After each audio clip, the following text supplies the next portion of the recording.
ये तब तक ठीक है। बात ये कि हमने एल्गोरिदम की बात की थी, और जो बात की थी वो यही की थी कि ये जो ऑर्डर सेट है, मतलब ये कि इसके अंदर लाइन नंबर होता है जैसे प्रोग्राम के अंदर होता है, बिल्कुल क्लियर होता है, ये वर्ड भी मैंने आपको क्लियर कर दिया था। और एग्जीक्यूटेबल होता है, टर्मिनेटिंग उसमें जो है वो एक मतलब प्रोसेस टर्मिनेटिंग ज़रूर होता है, मीन्स ये कि वो एंड ज़रूर करता है। एंड जो है प्रोग्राम के अंदर ज़रूर होता है, वरना ये है कि वो इनफाइनाइट हम नहीं चला सकते प्रोग्राम को। जब उसका टारगेट पूरा हो जाता है, वो इन्फॉर्मेशन प्रोड्यूस कर देता है, तो वो एंड हो जाता है प्रोग्राम। ठीक है, और ये आपने देखा, अभी आप प्रोग्रामिंग भी कर रहे हैं। ठीक है, कोई शेयर करेगा कि आप जो है वो पीएफ के अंदर कहाँ तक पहुँच गए, लूप्स वगैरह, इफ देन है, सब कुछ कर लिया? कोई समीर आप ही बताओ, लूप या इफ देन है लिख के बता दो। ठीक है, तो इसमें जो है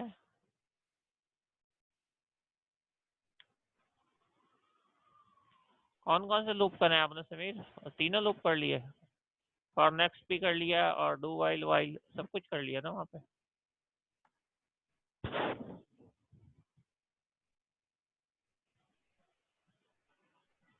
वाइल का किया, अभी फॉर का नहीं करा? ओके। अच्छा देखिए भाई, ये जो है ना, इसी तरीके से है कि हम लोग जो है वो टर्मिनेटिंग प्रोसेस अब अपने मैंने इस वजह से पूछा कि मुझे पता चल जाए आप लोग पीएफ में कहाँ तक है, तो आपको पता है हर किसी में जो है वो हमारे पास एक टर्मिनेशन जो है वो कंडीशन होती है। ठीक है, तो टर्मिनेशन कंडीशन की वजह से जो है वो हमारे पास जो है वो ये प्रॉब्लम आ रही होती है कि हमें जो है वो कभी भी प्रॉब्लम नहीं आ रही होती, बल्कि फैसिलिटी हमारे पास होती है, वो एंड हो जाता है प्रोग्राम ना, यानी अच्छा। नॉर्मली जो प्रोग्राम का टास्क होता है वो क्या होता है, डेटा को इन्फॉर्मेशन में कन्वर्ट करना, देन एंड, मतलब आपको इन्फॉर्मेशन शो करेगा और एंड हो जाएगा। अब इसमें जो अगर इनपुट नहीं हो और प्रोसेस, इनपुट कर ले आप, प्रोसेस कर ले, आउटपुट ही ना हो, तो फिर शुरू में अक्सर ऐसा होता है ना, बच्चे प्रोग्राम वो कंसोल डॉट राइटलाइन लगाना ही भूल जाते हैं, यानी सब कुछ कर लिया, वो एंड में नहीं लगाया, तो आउटपुट ही नहीं आ रहा। तो इसलिए मैं आपको बताना कि ये ज़रूरी होता है। दूसरा ये हमने करी थी डेफिनेशन के सेट ऑफ स्टेप्स परफॉर्म होते हैं, मीन्स ये आम जिंदगी की हमने बात की थी कि होता ही है कि आपके पास जो है वो नॉर्मली आम जिंदगी में भी हम जो है वो लर्निंग करते हैं, यानी जो आपकी स्पेशली 5 इयर्स की एज होती है वहाँ से, यानी आप थोड़ी सी बात समझने लगते हैं अपनी मदर टंग, तो उस वक्त सब कुछ आपको बताया, उससे पहले ही लर्निंग शुरू हो जाती है। तो वो यही होता है कि आपके पास जो है वो लर्निंग के अंदर आप एल्गोरिदम चेक कर रहे होते हैं। सही है, फॉर एग्जांपल बच्चे स्कूल जाता है तो उसको पता है उसने यूनिफॉर्म पहननी है, तैयार होना है, उसके बाद जो है वो किसी वैन के अंदर वो बैठेगा, उसके बाद वो वहाँ पे जाएगा। फिर उसको ये भी पता है कि क्लास 1 होगी, 2 होगी, तो ये एल्गोरिदम ही चल रहा होता है एंड तक, लास्ट पीरियड तक, तो इस तरीके से हर चीज़ एल्गोरिदम है। तो रिसर्चर जो है वो ये कहते हैं कि हर ह्यूमन की एक्टिविटी, इवन जो हम लोग जो है वो मतलब ये अनकॉन्शियसली भी कर रहे होते हैं, तो वो किसी उसके बैकग्राउंड में कोई एल्गोरिदम होता है जो हमें पहले से पता होता है। और इस एल्गोरिदम की वजह से जो है हमें जो मेनली जो फ़ायदा हो रहा होता है वो डिसीजन मेकिंग का हो रहा होता है। सही है कि आपने प्रीवियस कोई एक्सपीरियंस से कोई एल्गोरिदम, ज़रूरी नहीं है कि आप जो है सिर्फ लर्निंग से लर्न करें या कोई आपको सिखाए, बल्कि हम जो एक्सपीरियंस से भी लर्निंग कर सकते हैं। एक्सपीरियंस से कैसे होती है, मिसाल के तौर के ऊपर आप किसी मतलब अपने वालिद साहब के साथ जो है यहाँ से सुधर जाए, अपने घर से सुधर जाए, तो अब ये उन्होंने अगर आपको रास्ता समझा रहे हैं रास्ते के अंदर, और आप छोटे हैं, तो ठीक है, वो एल्गोरिदम है, आप जो है वो जहन में कर रहे हैं कि ये स्टेप होगी, ये स्टेप होगी, मतलब वो आप जो है वो रिमेंबर कर रहे हैं कि रोड्स वगैरह क्या होंगे। लेकिन ये होता है कि कभी कभी ऐसा होता है कि आप खुद जो है वो जा रहे होते हैं और कोई नई जगह आपको पता नहीं होता, तो फिर आप जो है वो जो पहले जा चुका होता है उससे पूछते हैं, मशवरा करते हैं। फिर जब आप खुद जा रहे होते हैं तो उस एक्सपीरियंस से जो है वो आप लर्निंग कर रहे होते हैं। तो लर्निंग जो है वो एक्चुअली क्या होता है, वो वाली आपके पास स्टेप्स होती हैं, वो एल्गोरिदम की फॉर्म में के अंदर हमारे जो है वो स्टोर हो जाती हैं कि पहले हम ये स्टेप करेंगे, दूसरी ये करेंगे, हर चीज़ के अंदर। मैंने बाइक की भी एग्जांपल दी थी। अच्छा, जो एल्गोरिदम है वो बहुत सारे तरीक़ों से मतलब ये रिप्रेजेंट किया जाता है, ये इसकी एग्जांपल अभी हम करते हैं। एल्गोरिदम को कैसे रिप्रेजेंट करते हैं, तो इसके लिए जो है वो हमारे पास जो मेन थीम होता है वो ये होता है हमारे पास, कि हम कंसिडर करते हैं कि एक एल्गोरिदम रिप्रेजेंटेशन। ठीक है, रिप्रेजेंटेशन का मतलब होता है आप किसी को अपनी बात कैसे समझा सकते हैं। तो ठीक है, आपको उर्दू आती है, आप उर्दू में बोल देते हैं। अगर आप इंग्लिश वहाँ किसी कंट्री में होते तो आप इंग्लिश के अंदर जो है वो बात कर सकते थे। ठीक है ना? अच्छा, अब जो है वो समझाने की बात हो रही है, तो अगर फर्ज करें आपको कोई लैंग्वेज नहीं आती, ना आपको आती है ना आप जिससे बात करना चाहते हैं, या दो दो डिफरेंट कंट्रीज के, तो आप कैसे बात करेंगे? तो फिर वो जो है वो तरीका ये है कि जो इंसान ने सबसे पहले यूज़ किया वो थी इमेजेस, यानी इमेजेस से बताया दूसरों को कि वो जो है वो क्या चाहते हैं या उनका क्या मकसद है, या कम्युनिकेशन करिए आपस में। सही है ना, तो ये जो है वो तरीका है। फॉर एग्जाम्पल इमेजेस की ये एग्जाम्पल है कि मैं जो हूँ ये अगर बना दूँ एक इमेज, सही है, तो इससे क्या होगा, मतलब ये कि लोग समझ जाएंगे कि मैं बर्ड जो है ना या इस तरीके की कोई चीज़ बनाना चाह रहा हूँ, ये मैंने बना के दिखा दी, तो इससे मैं कम्युनिकेशन करूँगा। तो दुनिया की जो पहली लैंग्वेज थी जो कि इंसान, मतलब हम अगर साइंटिफिक लिहाज से सोचें कि उस इंसान ने लैंग्वेज आहिस्ता आहिस्ता सीखी, तो साइंटिफिक लिहाज से मैं बात कर रहा हूँ कि पहली लैंग्वेज जो थी वो समझाते थे, वो इमेज बना के समझाते थे, ठीक है ना। तो इसके अंदर अगर आप देखें नेशनल जियोग्राफिक के अंदर जो भी वो दीवार वगैरह के ऊपर पढ़ रहे होते हैं रिसर्चर, तो उसमें यही होता है कि उसमें इमेजेस बनी हुई होती हैं और उसको वो समझने की कोशिश कर रहे हैं अभी तक। तो ये सबसे पहली लैंग्वेज थी। अब हम ये डिस्कशन जो इसके अंदर कंप्यूटर के हवाले से क्यों कर रहे हैं, इसलिए कर रहे हैं कि दुनिया के दो प्रोग्रामर हैं, एक जावा का है और एक जो है वो सी शार्प का है, एक जो है पाइथन का है। उन तीनों को हम चाहते हैं कि एक प्रोग्राम बना लें, हमें इस बात से कर्ज नहीं है, हम सिर्फ अपना जो लॉजिक समझाना चाहते हैं। तो उसके लिए जो है वो आपके पास जो है वो फ्लो चार्ट होता है।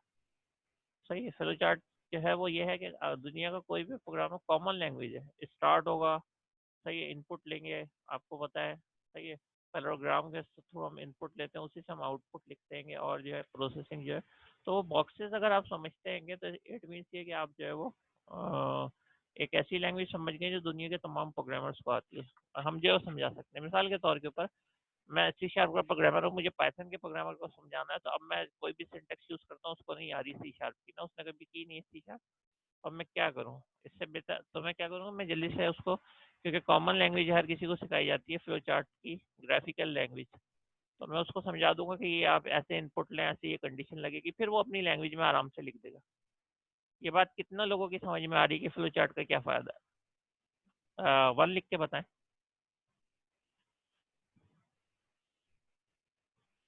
सही है, ये अच्छी बात है, खाली दो लोगों की समझ में आई है, बहुत सही, आहिस्ता आहिस्ता आ रही है। सिकंदर, इज्जतुल्ला, साद, शाहजेब, मैंने ये कहा है। चलो कोई तो कह रहा है कि नहीं, आप सुन लो, अगर पहले भी नहीं आई थी, वो ये बात थी कि भाई फ्लो चार्ट जो है वो ऐसी लैंग्वेज है जो प्रोग्रामर किसी भी लैंग्वेज को, जावा को, पास्कल को, सो ऑन, हम जो एक कॉमन लैंग्वेज यूज करते हैं उससे क्या होता है, वो हर प्रोग्रामर समझ जाता है, उसको खाली लॉजिक बना के देना होता है। सही है, फॉर एग्जाम्पल सी शार्प का प्रोग्रामर है, वो फ्लो चार्ट समझता है और पास्कल का या पाइथन का भी समझता है। तो ये एक ऐसी लैंग्वेज है जो हर प्रोग्रामर समझता है, इसलिए जो है हम किसी भी प्रोग्रामर को एक फ्लो चार्ट बना के दे सकते हैं कि भाई जो लैंग्वेज आपको आती है वो पढ़ ले, यानी इसका मतलब है कि फ्लो चार्ट जो है वो जर्नल है, या हर कोई इसको यूज कर सकता है। तो इसलिए फ्लो चार्ट जो आप शुरू में बोलते हैं इसकी जरूरत क्या, हमें तो डायरेक्ट प्रोग्राम बनवाएं, तो दुनिया में इसकी जो बहुत ज़्यादा ज़रूरत होती है, ये जो है माना जाता है। लेकिन जो एल्गोरिदम की हम बात करते हैं वो एक्चुअली, या फ्लो चार्ट की बात करते हैं, तो वो इस लेवल के ऊपर नहीं कर रहे होते, जब वो हम जो है बड़े सॉफ्टवेयर बना रहे होते हैं तो हम करते हैं। बड़े सॉफ्टवेयर का क्या मतलब है कि उसके अंदर अगर आप विदाउट एल्गो जो है वो स्टार्ट कर दो, यानी बगैर एल्गो का मतलब होता है प्लानिंग, कि अगर आप बगैर प्लानिंग के स्टार्ट कर दो, ठीक है, कोई भी चीज़ आप बगैर प्लानिंग के स्टार्ट कर दो, विदाउट प्लान कर दो, तो वो फेल भी हो सकती है और उसके अंदर ये हो सकता है डिले, अगर कामयाब भी हो गई तो बहुत ज़्यादा जो है वो डिले हो सकता है। ठीक है, तो हर कोई एक प्लान के तहत जो वो वर्किंग अगर कर ले तो बहुत ज़्यादा सक्सेस होती है। तो एल्गोरिदम किसको कहते हैं, इन जर्नल एल्गोरिदम जो प्लान को कहते हैं, यानी अगर आपने एल्गोरिदम के बगैर कोड राइटिंग शुरू कर दी, या प्रोग्राम, या आपने प्रोजेक्ट बनाना शुरू कर दिया विदाउट एल्गोरिदम, तो इसका क्या मतलब, आप विदाउट प्लानिंग कर रहे हैं। तो विदाउट प्लानिंग जो है वो क्या होती है, चीज़ें जो फेल हो जाती हैं, तो इसलिए कहा जाता है कि आप पहले जो एल्गोरिदम राइट करें। अब मिसाल के तौर पे एक बिल्डिंग खड़ी करनी है, तो उन्होंने कुछ नहीं सोचा, ना उसका स्ट्रक्चर बनवाया, जो उसके ऑनर थे उन्होंने मतलब ये लेबर्स को बुलाया और बोलने बस शुरू कर दो, जो दिल चाहे बनाओ, जल्दी जल्दी बनाओ। क्या होगा उसका नतीजा, ना कोई उनको प्रॉफिट होगा ना कुछ होगा, और खुदा ना खास्ता ऐसा हुआ कि गिर गई, फर्स्ट फ्लोर पे गिर गई वो। तो इसलिए जो है वो ये एल्गोरिदम जो है वो स्पेशली छोटे प्रोग्राम में आपको सिखाया जाता है, जिसमें आप समझते हैं कि आपको इतनी ज़रूरत नहीं है, आप बड़े आराम से इनपुट आउटपुट कर लेंगे। लेकिन जब बड़े बड़े प्रोजेक्ट्स आप मतलब कर रहे होते हैं मार्केट में जाके अपने तौर के ऊपर, तो फिर जो है वो आपको बहुत ज़्यादा जो है वो इसमें ये चीज़ देखना पड़ती है कि कहीं आपकी जो प्लानिंग है उसमें कोई गलती तो नहीं है। अच्छा, दो तरीके होते हैं एल्गोरिदम राइट करने के, एक तो मैंने बता दिया जिसको हम कहते हैं फ्लो चार्ट। तो फ्लो चार्ट को क्या कहते हैं, प्रिमिटिव कहते हैं। सही है, ये वर्ड आप याद रखें, ये नया वर्ड है आप लोगों के लिए। प्रिमिटिव का क्या मतलब होता है कि लैंग्वेज ऑफ पिक्चर। सही है, मैं आप लोग जो है एक नोटबुक या कोई चीज़ जो है ना उसमें चाहे मोबाइल में ओपन कर लें या फिर ये है कि आप अपने पास कॉपी को ही रख लिया करें, मैंने पहले भी कहा था। और इस तरीक़े से आप लोग जो है वो फर्स्ट सेमेस्टर के स्टूडेंट हैं, बहुत सारे वर्ड जो होते हैं वो नए होते हैं फर्स्ट सेमेस्टर के स्टूडेंट के लिए। तो अगर ये प्रिमिटिव के आगे अपने पास लिख के जो है ये लिख लें लैंग्वेज ऑफ पिक्चर और उसके आगे लिख दें फ्लो चार्ट, तो आपको जो है वो एक ऐसी बात है कि हमेशा याद रहेगी। उसको सिर्फ आप देख भी लेंगे 2-3 दफ़ा तो आपको याद रहेगी, ये मैं पहले भी कह चुका हूँ। सही है, तो किस किसने ये वर्ड नोट किया वो 3 लिख के बताए।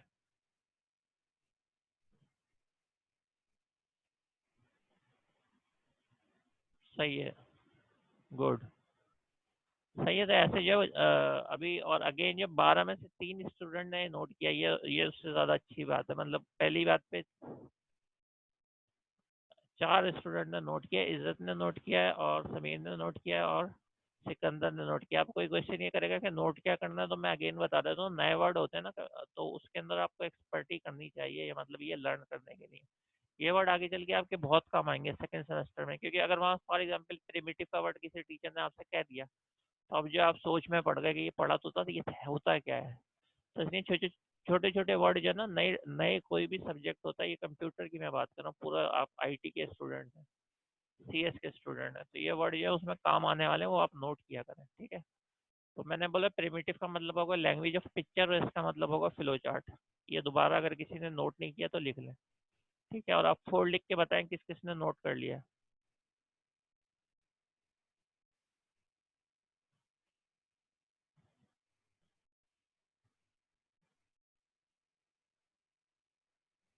चलो थोड़ी सी जो है ना क्वांटिटी बढ़ी है, लेकिन ये बहुत सारे जो है ना लोग उनका नहीं आती है। जैसे फॉर एग्जांपल वसीम अजीज ने मुझे नहीं बताया, सही है। और किसने नहीं बताया, यहाँ पे नौमान ने बिल्कुल अभी तक कोई आंसर नहीं दिया, ठीक है। और जो है और किसने नहीं दिया मुझे। चलिए मैं देखता हूँ, ये अवैध दाद जो है ये तो आंसर बहुत कम ही देते हैं। ये अटेंडेंस का पहले पता कर लेते हैं, पूछ लेते हैं कि अटेंडेंस हुई है क्या है। तो ये चीज़ें ना आप ख्याल करा करें, अटेंडेंस तो होती रहेगी, वो मैं लगा भी देता हूँ। लेकिन ये चीज़ें ना मैं आपके अब नाम भी नोट करने लगा हूँ कि जो लोग बिल्कुल पार्टिसिपेट नहीं करते। मेरी बात का जवाब दें, आप समझे नहीं समझे, ये जो चीज़ है ना, ये क्लास ही इतना ऑनलाइन क्लास को हमें फिजिकल क्लास से ज़्यादा स्ट्रॉन्ग बनाने के लिए ये करना पड़ता है, ये फीडबैक लेना पड़ता है, वरना फ़ायदा क्या हुआ। आप मतलब लॉगिन होके जो है इधर उधर हैं तो ये भी पता चल जाता है ना कि लॉगिन अगर आप हैं तो क्लास के अंदर नहीं है, ये नहीं होना चाहिए। मेंटली एक तो क्लास में हो, दूसरा आप मेंटली फिजिकली प्रेजेंट हो। फिजिकली मतलब मेंटली तो ज़रूर हो, फिजिकली तो खैर नहीं हो सकते इस क्लास में ऑनलाइन के अंदर। सही है, वैसे फिजिकली आप अपने घर के ऊपर तो है, तो वो भी आप इसके करीब। अच्छा, दूसरा जो वर्ड है वो सोडो कोड है। अब मैं ऐसे बीच में क्वेश्चन करता रहूंगा और नाम भी नोट करता रहूंगा, उसमें आपका एडवांटेज है। उसमें मतलब नाम नोट करने का मतलब ये है कि आप लोग जो है अगर वो कंसंट्रेट से कर रहे हैं तो चीज़ें आपकी समझ में आ रही हैं। और हर क्लास के अंदर जो मेन एडवांटेज होता है वो यही होता है कि एक स्टूडेंट जो है ना उससे मैक्सिमम समझ के जाए। अगर वो ऐसा कर रहा है तो वो बेस्ट स्टूडेंट है, तो इसलिए इस चीज़ का ख्याल रखिए, ठीक है। अच्छा, दूसरा है सोडो कोड। सोडो का मतलब होता है फॉल्स और कोड का मतलब होता है प्रोग्राम या कोड। अब ये भी है कि नोट करने वाली बात है, अब देखते हैं कौन कितने लोग नोट करते हैं। मैं हो सकता है एंड में पूछूं भी सोडो को कोड का क्या मतलब है। इसका मतलब है फॉल्स। फॉल्स का मतलब है झूठ। तो झूठा कोड का क्या मतलब हो गया कि आप जो इंग्लिश में अपने लॉजिक लिख देते हैं। सही है, अब देखें ये आपने लिखा हुआ है, if marks are greater than 60 then pass else fail. आपने ये राइट किया हुआ है ना। तो इसका क्या मतलब होता है, इसका मतलब होता है कि आप जो है वो ये अच्छा ये मैं पास्कल के प्रोग्रामर को दूँ वो भी लिख देगा, ये मैं पाइथन के प्रोग्रामर को दूँ वो भी लिख देगा, ये मैं सी के प्रोग्रामर को जावा के दूँ सी शार्प को वो अपने कोड में लिख देगा। तो इसका क्या मतलब है, ये भी जनरल हो गया, इसका भी ये एडवांटेज हो गया कि ये जो है वो दुनिया का हर प्रोग्रामर जो है वो राइट कर सकता है, बिल्कुल फ्लो चार्ट की तरह। सही है, जैसे उसकी मीनिंग हर प्रोग्रामर समझ सकता है। तो एडवांटेज क्या हो गया इसका, एडवांटेज ये हो गया कि आपका जो बिजनेस मैन होता है ना, जो कि आपका जो है उसको ये चीज़ें नहीं आती ना, उसको जो है कोडिंग आती है ना, ये फ्लो चार्ट आता है, वो अपना आपको जो है वो लॉजिक ऐसे लिख के देगा इंग्लिश के अंदर। तो इसलिए जो है जब वो ऐसा लॉजिक लिख के देगा सूडो कोड वगैरह में, तो ये एक ऐसी लैंग्वेज है जो हर प्रोग्रामर समझ भी लेगा और उसको जो है वो राइट भी कर लेगा। ये बात अगर क्लियर है तो 3 लिख के बताएं कि सूडो कोड और जो है फ्लो चार्ट के फ़ायदे क्या हैं। फ़ायदा ये है कि हर प्रोग्रामर अपनी अपनी लैंग्वेज में कर लेगा और जो आपका क्लाइंट है वो आराम से इंग्लिश के अंदर राइट कर देगा। चलें, फ्लो चार्ट तो उसको नहीं आता इंग्लिश में, तो वो राइट कर सकता है ना अपना लॉजिक, और आप नोट कर लें। अच्छा, ये जो है आपके पास वही है असाइनमेंट हम लिखते हैं ना, name is equal to double quotation में लीप, उसके अंदर जैसे फॉर एग्जांपल सी शार्प में, इसके अंदर भी ऐसे लिखते हैं। सिलेक्शन कंडीशन कैसे लिखते हैं, इफ कंडीशन देन एक्शन, वही जो आपका है। रिपीट यानी कि वाइल का लूप करते हैं। रिपीट एक्टिविटी ये अनटिल, एक लूप होता है कुछ लैंग्वेज में ना, आपकी सी शार्प में नहीं होता। सही है, रिपीट अनटिल सम कंडीशन। और प्रोसीजर किसको बोलते हैं, मेथड या फंक्शन को बोलते हैं। ये आगे चल के आप पढ़ेंगे जब मेथड खुद बना रहे होंगे। अभी आप इसको ये समझ लें जैसे हम कंसोल डॉट राइट लाइन वगैरह करते हैं, यानी वो भी एक मेथड का नाम है जिसके अंदर जो पैरेंथेसिस होते हैं स्टार्टिंग और एंडिंग, तो वो कहलाता है प्रोसीजर। ठीक है, अब ये याद रखना है, ये बहुत दफ़ा ये वर्ड अगेन यूज होगा, प्रोसीजर इसका मतलब मेथड या फंक्शन होता है। सही है, और आपके सामने ये वर्ड आ जाए तो ऐसा ना हो कि फिर आप फिर कंफ्यूज हो जाए। ठीक है, तो ये जो वर्ड मैं आपको बताते जा रहा हूँ ये मैं बोलूँगा अभी कि आप लोगों ने मैक्सिमम कितने वर्ड जो न्यू वर्ड मैंने आपको बताया वो नोट करें, तो वो भी नोट करें। ठीक है, इस स्लाइड पे काफ़ी नोट करें। हमने प्रिमिटिव का वर्ड देखा, सूडो कोड का देखा, सही है, और प्रोसीजर का वर्ड देखा। ये चीज़ देखी कि भाई इसके अंदर अगर ये वाली लैंग्वेज में लिखे तो आप कोई भी प्रोग्रामर कोई प्रोग्राम राइट कर सकते हैं, नहीं जो काम की जो बातें हुई हैं।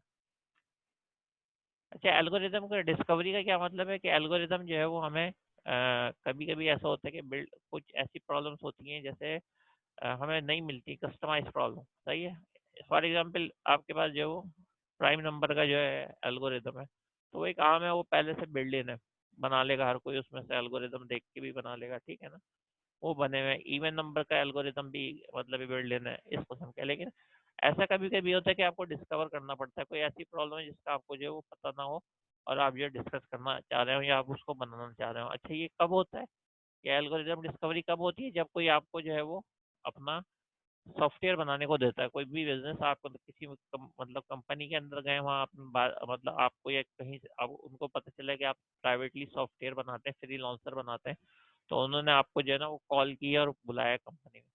अब आपको पता चला उनको अकाउंटिंग सिस्टम बनाना है, लेकिन उनकी कंपनी के अंदर डिफरेंट वे के अंदर यूज होता है। तो इसका क्या मतलब है, इसका मतलब ये है कि जो नॉर्मल अकाउंटिंग सिस्टम है, यानी प्रॉफिट और लॉस का जो आपने जो है थोड़ा बहुत जानते भी हैं, उससे हट के बनाना चाहते हैं। उनके अंदर जो है उनके प्रोसीजर डिफरेंट है, तो आप पहले उनके उनको समझते हैं। सही है, तो जब आप उनको समझने के लिए जाते हैं तो वो क्या चीज़ कहलाती है, अंडरस्टैंड दी प्रॉब्लम। ठीक है, अब आपने उनको समझना शुरू करा कि भाई वो कैसे करते हैं, वो बोल रहे हैं हमारा डिफरेंटली जो है वो बनाओ। अच्छा, ये वाला जो एल्गोरिदम हमने बात की ये कहीं मौजूद नहीं था, तो इसको हम क्या कर रहे हैं, इसलिए समझ रहे हैं कि हम एक नया एल्गोरिदम बनाएंगे तो वो क्या हो जाएगी, डिस्कवरी हो जाएगी। ठीक है, जब आपने उनका सारा प्रॉब्लम सुन लिया उसके बाद आपने क्या करा, device a plan for solving the problem. फिर आपने बोला कि हम जो है वो एक प्लान बनाते हैं जिसके बेसिस के ऊपर जाइए प्रॉब्लम सॉल्व हो जाए। इसका मतलब आपने एल्गोरिदम घर जाके राइट करना शुरू कर दिया। आप किस किस तरीके से जो एल्गोरिदम लिख सकते हैं, आपको अभी किसी लैंग्वेज को यूज करने की जरूरत नहीं है। आपने जो उनका प्रॉब्लम समझा है उसको आप या तो सूडो कोड में राइट कर दें या फिर फ्लो चार्ट में राइट कर दें। ठीक है, ठीक है, मैंने आपसे ये कहा आपको किसी को पता चला आप अच्छा सॉफ्टवेयर बनाते हैं, तो आप गए तो उन्होंने कहा कि जी हमें एक सॉफ्टवेयर बनाना है, लेकिन वो जो नॉर्मल अकाउंटिंग है प्रॉफिट वगैरह उससे डिफरेंट होगा। तो आपने क्या करा, आपने पहले उसको उनको समझा कि वो किस तरीके से चाह रहे हैं, यानी पूरे। फिर उसके बाद आपने क्या करा, एक एल्गोरिदम राइट करा। उसके बाद आपने क्या करा, ये कैरी आउट द प्लान, ये कोडिंग है, ये चाहो तो आप लिख दो। Step 3 means coding. जब आपने कोडिंग कर ली तो उसके बाद आपने क्या करा, उसको टेस्ट करा, उसको रन करके चला के देखा उनकी कंपनी के अंदर वो सही चल रहा है या नहीं चल रहा, सक्सेसफुल हुआ या नहीं हुआ। तो ये क्या कहलाएगा, evaluate the solution. Accuracy, accuracy सबसे इंपॉर्टेंट फैक्टर होता है किसी भी प्रोग्राम का। रिजल्ट करेक्ट आ रहा है या नहीं आ रहा। फॉर एग्जांपल मैंने परसेंटेज का प्रोग्राम बनाया है कि स्टूडेंट की इनपुट लेनी है मार्कशीट के लिए, और जब 60 60 60 अगर 3 सब्जेक्ट में मैं डालता हूँ तो वो जो है आपके पास परसेंटेज तीनों सब्जेक्ट की फॉर एग्जांपल दे रहा है 70, तो ये एरर है। एरर है तो इसका मतलब वो उसके अंदर जो है रिजल्ट सही नहीं दे रहा। जब रिजल्ट सही नहीं दे रहा तो फिर आपका एल्गोरिदम बेकार हो जाता है, आपका प्रोग्राम बेकार हो जाता है, सही है, क्योंकि उसको कोई यूज नहीं कर सकता। बिल्कुल ये ऐसी है जैसे फॉर एग्जांपल आपकी गाड़ी है, उसके जो टायर पंचर है और आप जो है वो किसी को मतलब चलाने के लिए दे दो कि चला के ले जाओ, तो वो तो ये बोलेगा पहले आप मुझे इसके जो है वो इसको कम से कम रन तो करें ना, गाड़ी को थोड़ा चला के दिखाएं। तो इसलिए जो सबसे ज्यादा इंपॉर्टेंट चीज होती है वो होती है एक्यूरेसी। क्या रिजल्ट सही आ रहे हैं? 2+2 4 ही आता है, आपने कैलकुलेटर प्रोग्राम बनाया 2+2, अगर आप 7 दे रहे हैं आपका प्रोग्राम तो गलत है ना। तो सबसे ज्यादा जो इम्पोर्टेंट है, जिसके लिए एल्गोरिदम बनते हैं, जिसके लिए प्रोग्रामिंग होती है, वो लोग चेक करते हैं कि हमारा जो प्रॉफिट है सही आ रहा है, हमारे जो है लॉसेस सही आ रहे हैं, हमारी इनकम सही आ रही है, ये चीज है। ठीक है, तो ये किसने बनाया था? आपके पास रूल, ये पोलिया एक साइंटिस्ट था, उसने 1945 में जो है वो बनाया था। अच्छा, बड़े प्रोग्राम का तरीका ये होता है कि आप जो है कभी जो है वो आप मतलब बिल्कुल सही तरीके से जो अंडरस्टैंड दी प्रॉब्लम है, सही है।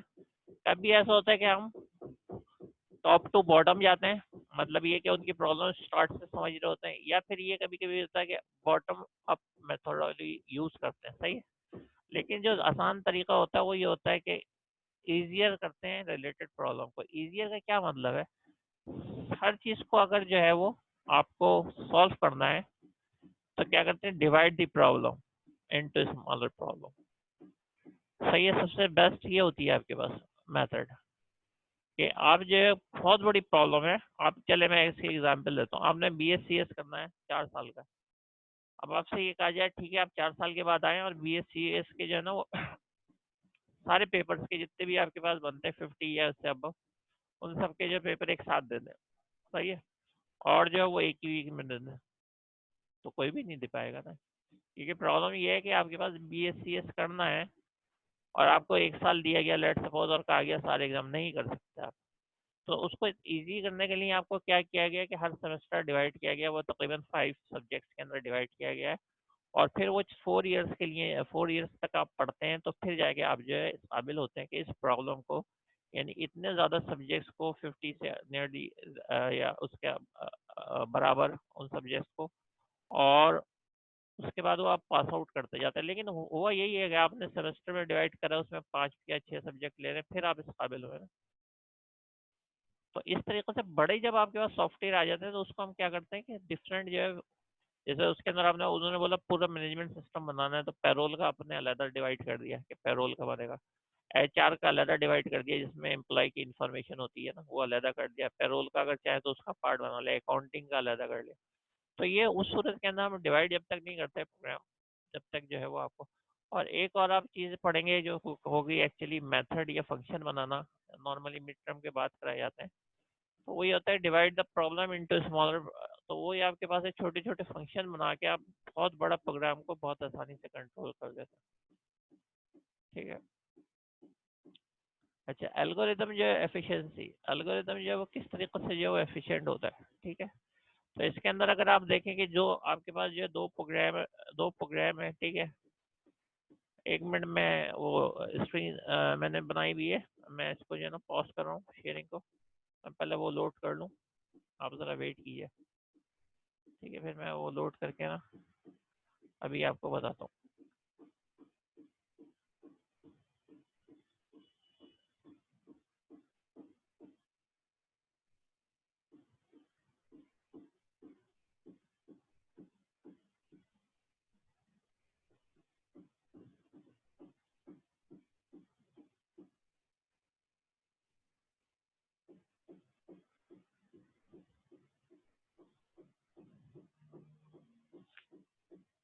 चले ये इस टॉपिक को जो है ना एफिशिएंसी ऑफ एल्गोरिदम, ठीक है, एफिशिएंसी ऑफ एल्गोरिदम, इसको अभी हम करते हैं, ब्रेक के बाद करते हैं। ठीक है, बहुत इजी टॉपिक है, लेकिन विद एग्जांपल करूंगा तो वो आपको ज़रा आसानी से समझ में आ जाएगी। अच्छा, कंट्रोल स्ट्रक्चर क्या होते हैं? कंट्रोल स्ट्रक्चर जो है वो आपके पास जो है वो मतलब जो प्रोग्रामिंग होती है, प्रोग्रामिंग के अंदर वैसे तो हम कहते हैं जी ये कंट्रोल स्ट्रक्चर जो प्रोग्रामिंग के ही होते हैं, लेकिन प्रोग्रामिंग के साथ साथ जो स्ट्रक्चर होते हैं ये होते हैं आपके पास एल्गोरिदम में भी सेम होते हैं। सीक्वेंस का क्या मतलब है? लाइन बाय लाइन, यानी एक लाइन एग्जीक्यूट करी, उसके बाद जो है वो आपने दूसरी लाइन एग्जीक्यूट करी, सही है। तो आपने देखा नॉर्मली जैसे आपने हेलो वर्ड का प्रोग्राम बनाया, उसके अंदर आप क्या करते हैं, उसके अंदर आप जो है वो मतलब मेन राइट किया, हेलो वर्ड राइट किया, console dot read line right कर दिया, तो ये लाइन बाय लाइन हो गया। इसमें आपने ना कोई इफ यूज करा ना कुछ यूज करा, तो ये क्या कहलाएगा, सीक्वेंस। ठीक है, तो सीक्वेंस जो है वो हमारे पास नॉर्मली अगर आप इसको देखें तो ये इस तरीके से होता है। ठीक है,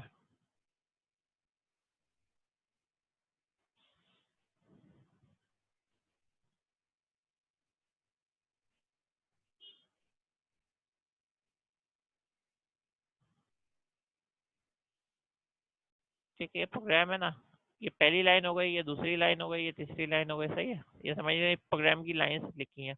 तो ये जो है वो लाइन बाय लाइन जो है एग्जीक्यूट कर रहेगा। तो ये क्या हो गया, ये ये सीक्वेंस हो गई आपके पास कि एक सीक्वेंस में चल रहा है, जिसमें कोई इफ देन एल्स वगैरह नहीं है। तो ये भी एक प्रोग्राम राइट करने का लॉजिक है ना, तो प्रोग्राम जो है हम लोग इस तरीके से राइट कर रहे होते हैं, तो उससे ये होता है कि ये सीक्वेंस बन जाता है। सिलेक्शन क्या है, वो इफ देन एल्स है। ठीक है, जैसे ये है आपके पास सिलेक्शन, इसके अंदर ये जो दो टाइप के सिलेक्शन होते हैं। ठीक है, इसके अंदर एक होता है बाइनरी, बाइनरी सिलेक्शन उसको कहते हैं इफ और एज, इफ एज, सही है, इफ एज इफ जो होता है। तो ये जो है हमारे पास इसकी एग्जांपल है कि आपके पास जो है जैसे फॉर एग्जांपल आपने एक एल्गोरिथम बताया कि टेलीफोन रिंग जो है वो अगर हो तो आपने आंसर करना है, यानी कोई सॉफ्टवेयर बनाया, वो क्या करेगा कि जैसे कोई रिंग होती है तो वो जो प्री रिकॉर्डेड होती है वो आंसर कर देगा फोन को, या उसको उनको कोई मैसेज दे देगा कि अभी आप बिजी हैं, सो सही है। अच्छा, वो सॉफ्टवेयर क्योंकि हर वक्त जो है वो ओपन होगा या रन हो रहा होगा आपके बैकग्राउंड में, आप मीटिंग वगैरह में, तो टेलीफोन रिंग जो है नहीं हो रही है तो वो क्या करेगा, कंटिन्यू रीडिंग, यानी जो भी वो वर्क कर रहा है इसके अंदर जो कंटिन्यू रीडिंग, ये एक ह्यूमन बीइंग ने अपना लॉजिक बनाया है कि अगर जैसे ही मेरा मोबाइल ओपन यानी बजेगा या रिंग करेगा तो मैं क्या करूंगा, आंसर कर दूंगा फोन को, वरना अगर मैं कोई स्टडी चीज कर रहा हूँ तो करता रहूंगा। ठीक है, तो ये एक एल्गोरिथम होता है, तो ये क्या कहलाती है, ये कहलाती है सिलेक्शन। ठीक है, ये वाली सिलेक्शन जिसमें हम चॉइस लेते हैं, और ये आपने की हुई है सारे इफ भी देखे हुए हैं, सही है, इफ एज इफ भी देखा हुआ है, इफ मल्टीपल एज इफ भी देखा हुआ है, सो ऑन। और दूसरी जो होती है वो केस सिलेक्शन होती है, ये क्या होती है, ये स्विच केस होती है। ठीक है ना, तो स्विच केस के अंदर क्या हो रहा होता है, स्विच केस के अंदर जो है वो हमारे पास ये हो रहा होता है कि हमारा जो है वो ये फ्लो चार्ट है, यानी आपका जो है कोई भी सिग्नल आया, यानी यूजर से इनपुट लिया, यानी कोई कैरेक्टर प्रेस किया, RGB और समथिंग, ये सिग्नल के ऊपर है। तो लेट सपोज उसने रेड कराया, तो अब आप जो है वहाँ पे मैसेज प्रिंट करा दिए कि स्टॉप कर दिया आप, सही है। सिग्नल के अंदर अगर यूजर ने G प्रेस किया तो इसका मतलब आप जो है ड्राइव कर सकते हैं। और सिग्नल के अंदर और डिफरेंट करेगा जो थर्ड वन होता है, सही है, तो वो स्लो एंड स्टॉप। तो ये सारी जो चीज़ें ये हम लोग एल्गोरिदम के थ्रू, लेकिन ये हमारे पास जो है वो क्या होगी, सिलेक्शन हो गई है। ठीक है, ये जो है ये सिलेक्शन हो गई है। अच्छा, थर्ड वन है रिपीटिशन। रिपीटिशन जो है वो हमारे पास इस तरीके से होती है कि ये जो रिपीटिशन है, फॉर एग्जांपल ये देखें, ये जो है हम इसको जो प्रिंट कर देंगे, ये जो लूप की वैल्यू जो वो चल रही है, इसको मैं जो है रीलोड कर देता हूँ, फिर आपको जो अंदाज़ा हो जाएगा। सही है, देखें ये 1 हुआ है। अब ये जब लूप चल रहा है कि लेस देन 10 के इक्वल है तो प्रिंट इसने 1 कर दिया, लेकिन ए के अंदर क्या करा, इसने जो 2 का इंक्रीमेंट करा लिया, तो अब जो है वो 3 हो गया। ठीक है, ये प्रिंट हुआ, 3 की वैल्यू हुई है, अब क्या हो गया, 5 हो गया। फिर ये लाइन नंबर एग्जीक्यूट हुई। तो ये जो है इस तरीके के जितने भी आपके पास लॉजिक्स होते हैं जिसके अंदर जो है वो हम इसको प्रिंटिंग वगैरह कर रहे होते हैं या लूप्स के थ्रू वर्किंग कर रहे होते हैं।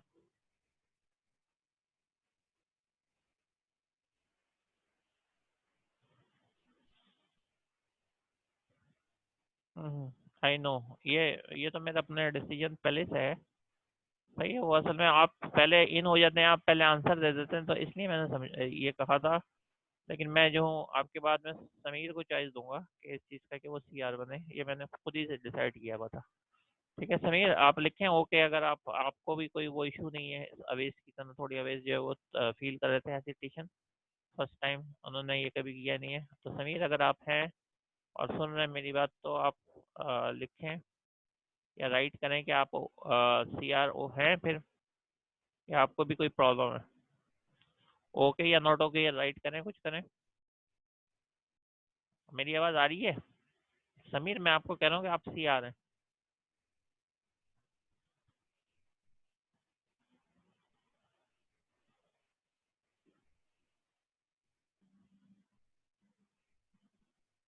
अच्छा, आपने मना कर दिया है? क्योंकि सर हमारे के बाद कुछ और लिखे, कोई कोई रीज़न है? आपको भी कोई प्रॉब्लम है? अच्छा, जो भी आप रीज़न लिख दीजिएगा, मैं पढ़ा भी रहा हूँ और आपसे भी बात करता हूँ, क्योंकि आपने जो अभी बात लिखी है ना।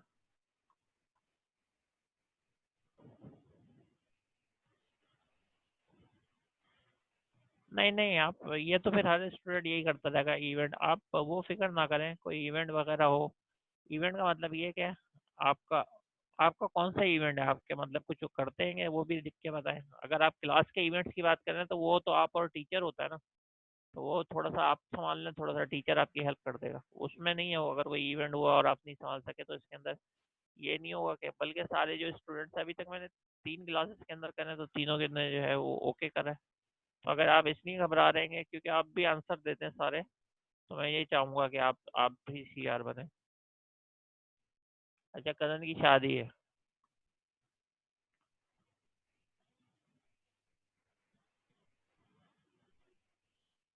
तो क्या हुआ, ये वर्ड की फाइल के अंदर जो 3-4 नाम लिख के और उसको भेज देना, ये कोई मसला है? जो भी स्टूडेंट आते हैं वो तो पेस्ट करते जाएंगे ना, मैंने लिखा क्या है, ये तो कोई मसला नहीं है। फिर वो बाद में देखेंगे। अभी अभी ये तो नहीं है कि अभी जिस दिन से आप सीआर बने उस दिन से आपको जो है वो सारे काम करने होंगे या वर्किंग होगी। ये तो फिर उसके बाद मिड टर्म के बाद ही कुछ होगा इसके ऊपर वर्किंग, अभी तो इतनी नहीं होगी। आ रही है बात समझ में?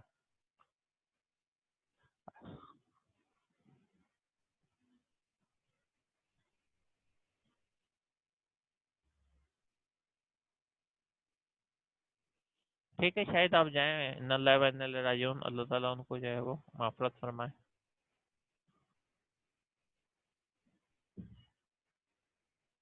अच्छा ठीक है, प्राइवेटली बात कर लीजिएगा। इसके अलावा मेरे पास जो चॉइस है,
अच्छा ये जो है अभी जो और है मेरे पास एक और चॉइस है, वो है, अगर इनको भी प्रॉब्लम है तो अजहर, मोहम्मद अजहर नाम है ना। अगर आप ओके हैं अजहर तो आप राइट करें ओके, वरना फिर मैं जाऊँ वो।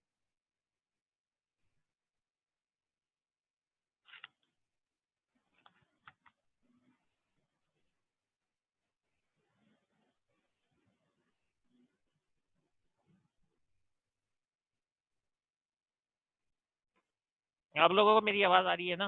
अगर आ रही है तो मैं अभी अजहर से बोल रहा हूँ। अगर अजहर साथ में से कोई कर सकता है तो बता दे, जो भी अपना नाम लिख दे वो बता दे कि मैं कर सकता हूँ। सही है, आप लोगों की तरफ से मैसेज आ जाए। बड़ा लंबा चक्कर हो गया ये तो। इससे बेहतर था कि क्लास जो वो अजहर ने ठीक है यस सर लिख दिया है तो ठीक है, अब अजहर ही है सीआर ना। ओके। अगर फिर आप मेरी जो वो है उधर पढ़ लीजिएगा। मैं अवेश का जो है अब आपको कर रहा हूँ, अवेश को थोड़ी सी प्रॉब्लम है। ठीक है, अब आप हैं सीआर। Okay done. और ये पूरी क्लास सुन ले, जो अभी मौजूद है एटलीस्ट वो तो सुन ले, जो लोग अभी रेस्ट कर रहे हैं, जो नहीं मौजूद है उनके अलावा। अच्छा, ये हमारे जो है वो सारे लॉजिक्स भी हो गए, लेस देन 1 मिनट रह गया। अब जो है वो हम जा रहे हैं। ठीक है, और अभी थोड़ी देर के बाद आते हैं। ठीक है।